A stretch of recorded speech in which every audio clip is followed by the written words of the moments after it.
All right, I want to welcome you to this fabulous interview that I'm very much looking forward to. And I am Blue Star Deer Woman with the One Network. And before I introduce my guest, I wanted to share with you that last night I was viewing a live broadcast with Mission Impossible, and they were having a discussion about Nikola Tesla, Einstein, and Nassim Haramein.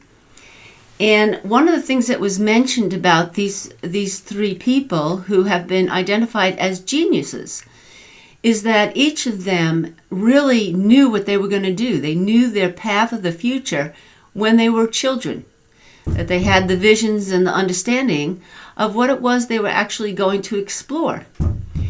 And so with that information in mind, I really wanted to take this opportunity to begin to interview children and our youth, and in knowing that at this age is when we are most likely to experience their genius and their brilliance.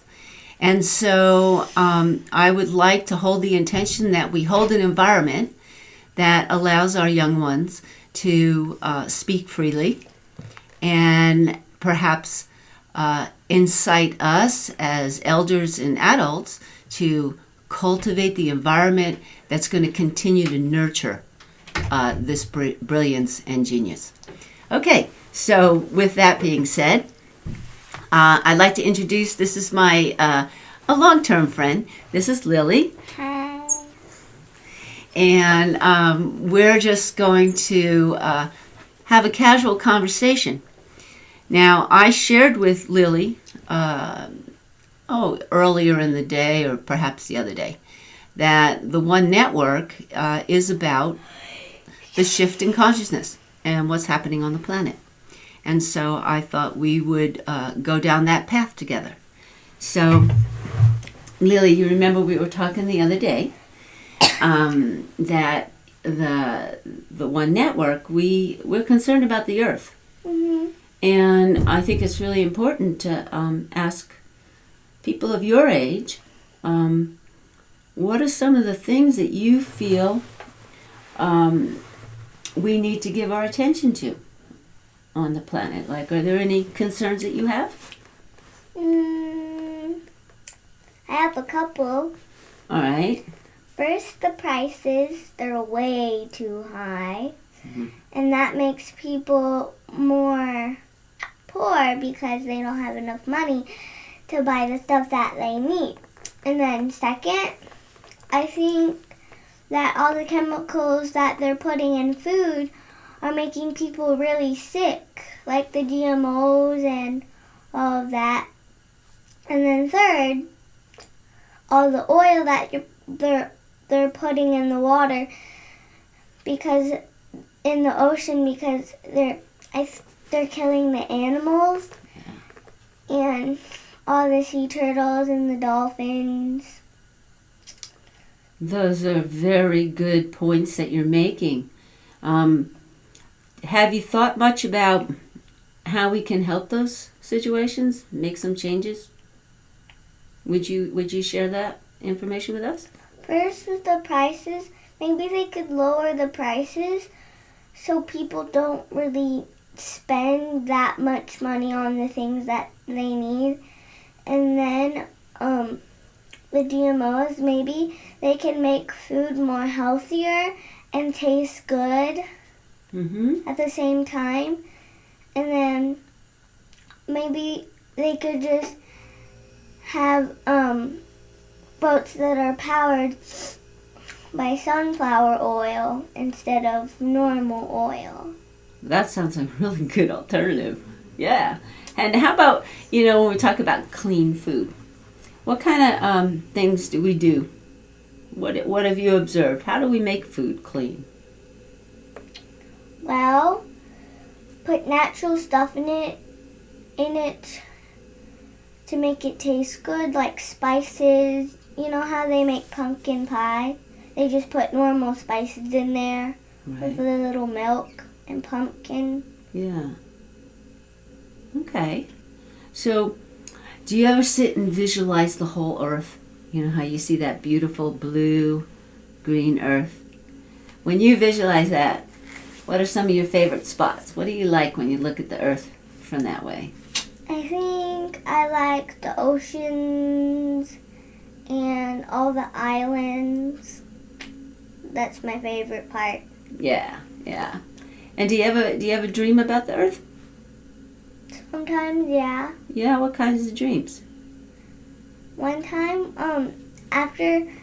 when I went to sleep, when you told me the story of Sophia Gaia, Mm-hmm. I had a dream about her, and I was dreaming about her wrapped around the earth like Mother Nature. Oh my gosh, that is so great. I hadn't heard that yet. I love that. Did you talk to her at all in your dream? No, I just looked at her a lot. Mm-hmm. Now, I know you're really close to animals. You love animals. Yeah. Did the animals ever share any messages with you? Dogs, yeah. Yeah?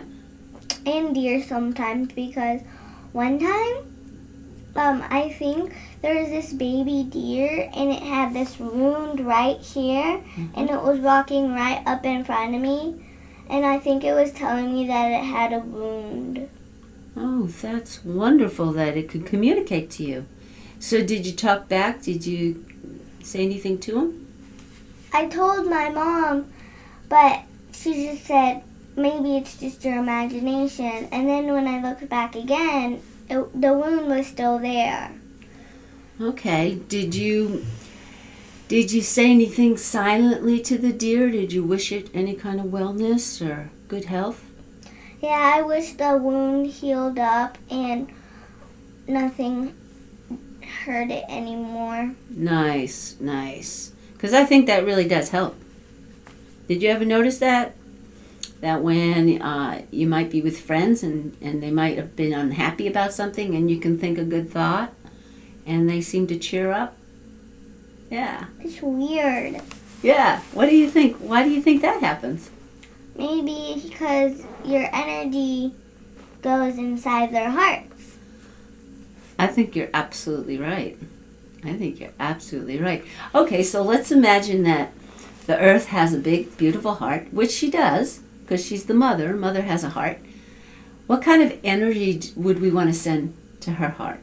Energy that we want to take care of the earth, and we don't want to litter, and we like trees. Yeah. I think that's a good one. And how do you think now you just sent those beautiful energy messages to the mother. How do you think the mother feels right now with receiving that message? Good. Yeah. So it might be important that when we see people or see animals like you saw the deer, that we could hold that energy thought. Think we could change the whole planet that way? Mm-hmm. Yeah. Well, let's get bigger.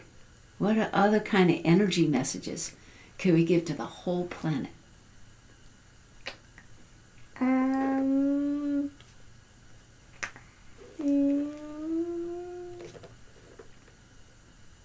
Oh, I Think of any more. Okay, I have an idea. I know you like to draw pictures. Now, if you were going to draw sending energy to the earth, what kind of images do you think you might draw? Like, what would come to mind? The big round earth and people surrounding it and holding hands. Oh, I love that image. So, do you think we can send some energy right where they hold hands? Like if we held hands, right? Let's send energy through our hands and imagine it's going all the way around the world.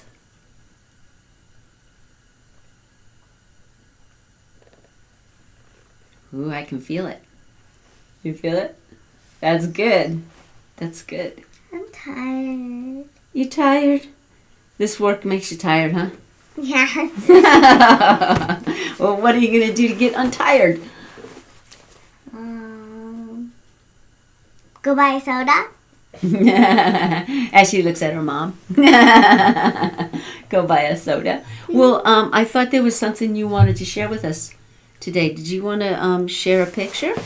All right, go ahead and bring that up here. First, I like to draw and do a pretty owl. Yeah. And you see here, this is a barn owl. Because you can tell because it has the round heart around its face. And then here, these are the crayons that are due with.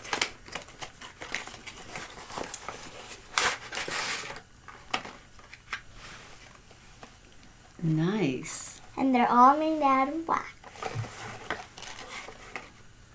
And can you tell us more about your picture? Like what made you decide to draw an owl? Well, first I was teaching my mom how to draw an owl because she didn't know how to. So I taught her. And then I just felt like sharing it on the interview. And I want to get a close-up. You said the face is shaped like a heart? Nice. Nice. So if this owl could give us a message, what would it say? I don't know. Maybe it's Al don't know. Al don't know. All right. Well, you have been a very special guest today. Thank you. And really appreciate you being here. And I hope you come back again. All right? All right. Well, thank you, Miss Lily. And we'll just say bye.